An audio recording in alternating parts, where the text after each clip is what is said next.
हरे कृष्णा. प्रेक्षक हो, आपले गीता जीवनीमध्ये स्वागत आहे. भगवद्गीता जशी आहे तशी, अध्याय 6, श्लोक क्रमांक 29. सर्वभूतस्थमात्मानं सर्वभूतानि चात्मनि इक्षते योगयुक्तात्मा सर्वत्र समदर्शनः. भाषांतर. वास्तविक योगी सर्व प्राणीमात्रांमध्ये मला पाहतो आणि सर्व प्राणीमात्रांना सुद्धा माझ्यामध्ये पाहतो.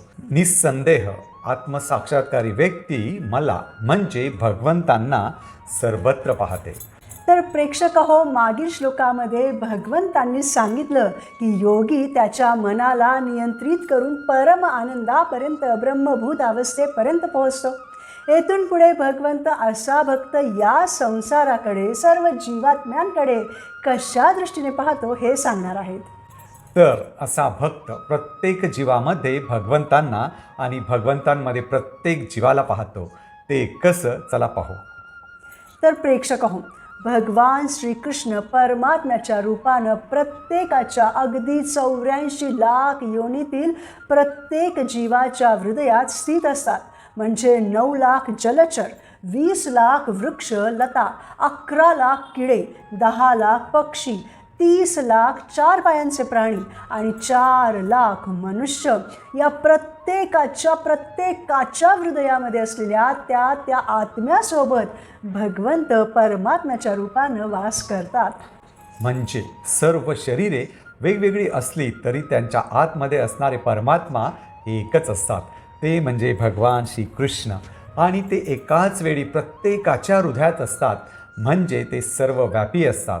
उदाहरणार्थ, जर आपण सूर्याच्या पुढे पाण्याने भरलेली अनेक भांडी ठेवली तर पाण्याच्या प्रत्येक भांड्यात सूर्याचं प्रतिबिंब दिसतं. सूर्य तर एकच असतो, पण प्रतिबिंब अनेक दिसतात. किंवा आपल्या घरात विजेवर चालणारी वेगवेगळी उपकरणे असतात, पंखा, TV, फ्रीज इत्यादी. पण सगळ्यांना चालवणारी वीज एकच असते.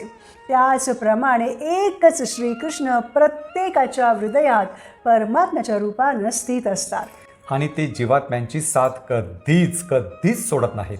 आपण झोपताना, उठताना, खाताना, पिताना, बसताना, गप्पा मारताना, कामे करताना, करमणूक करताना प्रत्येक क्षणी भगवंत परमात्म्याच्या रूपाने आत्म्यासोबत असतातच. केवळ याच जीवनात नाही बरं का, तर प्रत्येक जीवनामध्ये भगवंत परमात्म्याच्या रूपाने आत्म्यासोबत असतात. प्रेक्षक हो, आपलं शरीर, आपली संपत्ती मृत्यूपर्यंतच, आपले नातेवाईक, मित्रमंडळी स्मशानभूमीपर्यंतच आपल्याला साथ देऊ शकतात. परंतु भगवंत आपली कितीही शरीरे बदलली तरी त्या प्रत्येक शरीरामध्ये, प्रत्येक जीवनामध्ये, प्रत्येक क्षणी आपली साथ देतातच. म्हणजेच प्रत्येकामध्ये भगवंत असतात हे कृष्ण भावनाभावित योगी पाहू शकत असल्याने ते परिपूर्ण दृष्ट असतात. म्हणून ते भगवंतांना सर्वत्र पाहू शकतात.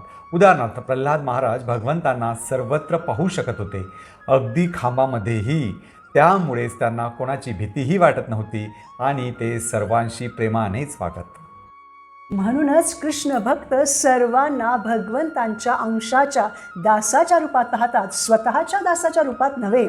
त्यामुळे असे योगी, शुद्ध भक्त कोणाचंही शोषण करीत नाहीत, कोणाचाही द्वेष करीत नाहीत, कोणाचाही हत्या ते करू शकत नाहीत.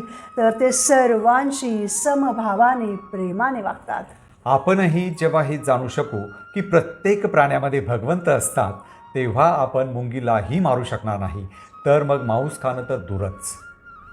त्याचप्रमाणे असा परिपूर्ण भक्त हेही जाणतो की भगवंत हे नित्य दिव्यच असतात आणि ते झुरळामध्ये वास करोत किंवा कुत्र्यामध्ये किंवा हत्तीमध्ये किंवा मनुष्यामध्ये किंवा प्रकांड पंडित असलेल्या ब्राह्मणामध्ये वास करोत, ते भौतिक प्रकृतीने कधीच प्रभावित होत नाहीत.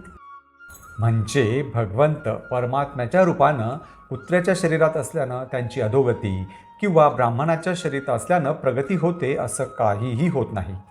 कारण ते भौतिक प्रदूषणानं प्रभावितच होत नाहीत. ज्याप्रमाणे पाण्यात पडलेल्या सूर्याच्या प्रतिबिंबाला हलवलं तर सूर्यावर त्याचा काहीच प्रभाव पडत नाही, त्याचप्रमाणे हे जाणणाराच वास्तविक योगी होय.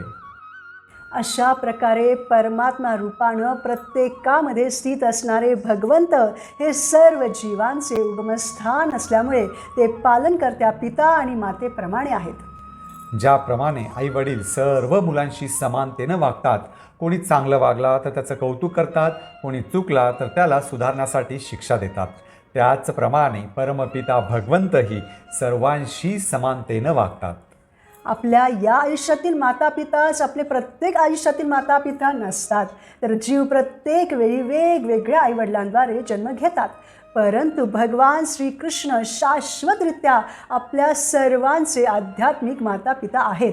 त्याप्रमाणे ते आपली काळजीही घेतात.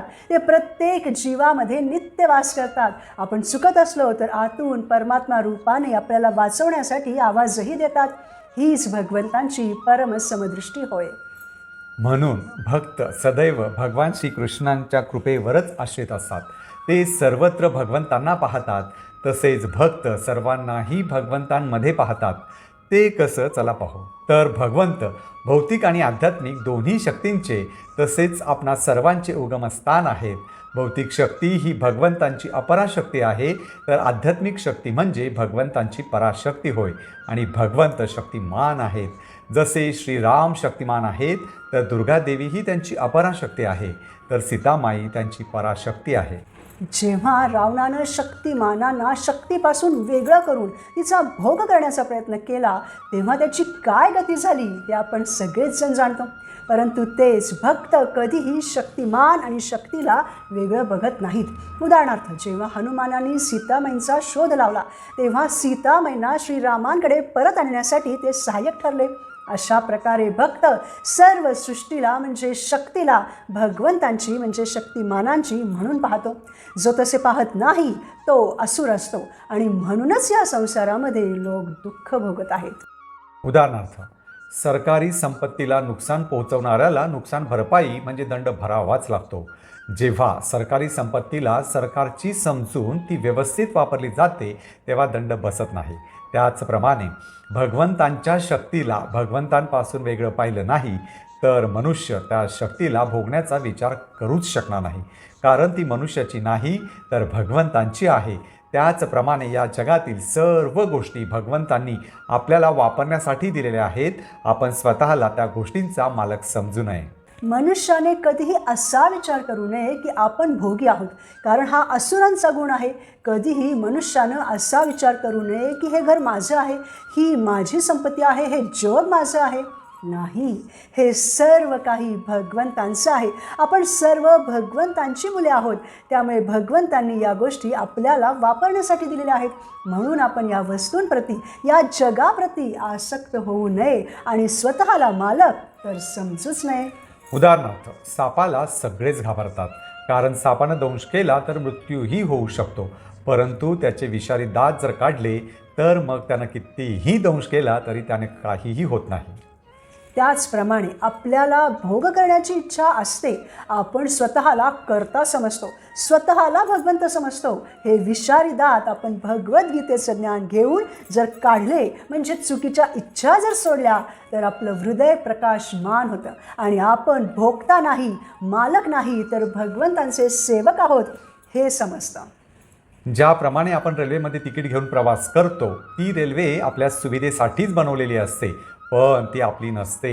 जर कोणी रेल्वेतून प्रवास केल्यानंतर रेल्वेमधील वस्तू जसे की पंखा, ट्यूबलाईट काढून घेऊ लागला तर ते चुकीचंच आहे आणि त्याला दंड भरावाच लागेल.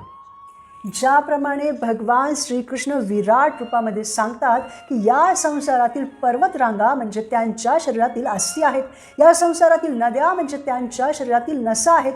यातून आपण प्रकृतीकडे कशा दृष्टीने बघायचं हे शिकू शकतो. किती भगवंतांची आहे. असा संसार भगवंतांनी आपल्याला उपयोग करण्यासाठी बनवलेला आहे. त्याला आपण भगवंतांपासून वेगळं बघता कामा नये.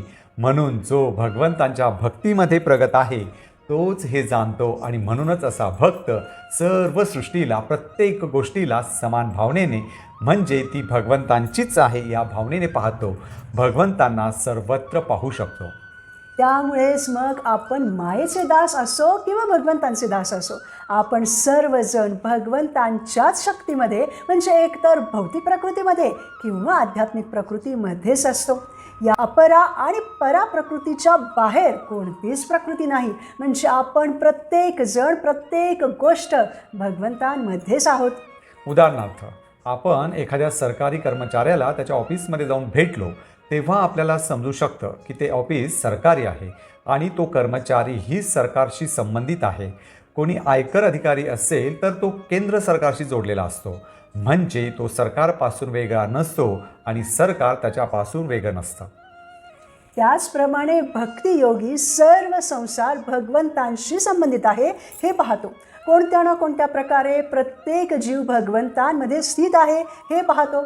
त्यामुळे भक्त सर्वांकडे समदृष्टीने पाहू शकतो. कारण त्याला हेही माहीत असतं की सर्व जीव आपापल्या कर्मफळानुसार विविध अवस्थांमध्ये आहेत. कोणी श्रीमंतांच्या घरी जन्म घेतलेला आहे तर कोणी गरिबाच्या घरी. कोणी दिसायला खूप देखणं आहे तर कोणी खूप कुरूप. त्यामुळे तो सर्वांशी ते भगवंतांचेच अंश आहेत, भगवंतांचेच सेवक आहेत, आपले नाहीत या नात्याने समदृष्टीने प्रेमाने वागतो. कारण जेव्हा जीव भौतिक शक्तीत असतात तेव्हा ते भौतिक इंद्रियांची सेवा करतात आणि जेव्हा ते आध्यात्मिक शक्तीत असतात तेव्हा ते भगवंतांची प्रत्यक्ष सेवा करतात. कोणत्याही दशेमध्ये जीव हा परमेश्वरांचाच सेवक असतो हे समदृष्टी कृष्ण भावना भावित मनुष्य पूर्णपणे जाणतो. आणि त्यामुळेच तो भगवंतांची सेवा करून, भक्ती करून या अशाश्वततेमधून कायमचं मुक्त होऊन परमपदाला म्हणजे भगवंतांच्या धामात जाऊ शकतो. म्हणून प्रेक्षक हो, जीवनात आनंदी राहण्यासाठी आपण प्रत्येक जीवामध्ये भगवंत परमात्म्याच्या रूपात स्थित असतात आणि प्रत्येक जीव हा भगवंतांमध्ये स्थित असतो हे समजून घेतलं पाहिजे आणि भगवंतांना सर्वत्र पाहून सर्वांशी प्रेमानं समानतेनं वागलं पाहिजे. या समदृष्टीचा त्या योग्याला काय फायदा होतो हे आपण पुढील भागात भगवद्गीतेच्या 6व्या अध्यायातील पुढील श्लोकांवर चर्चा करताना पाहू. सर्वत्र भगवंतांना पाहूयात आणि सर्वांना भगवंतांमध्ये पाहूयात. धन्यवाद. हरे कृष्णा.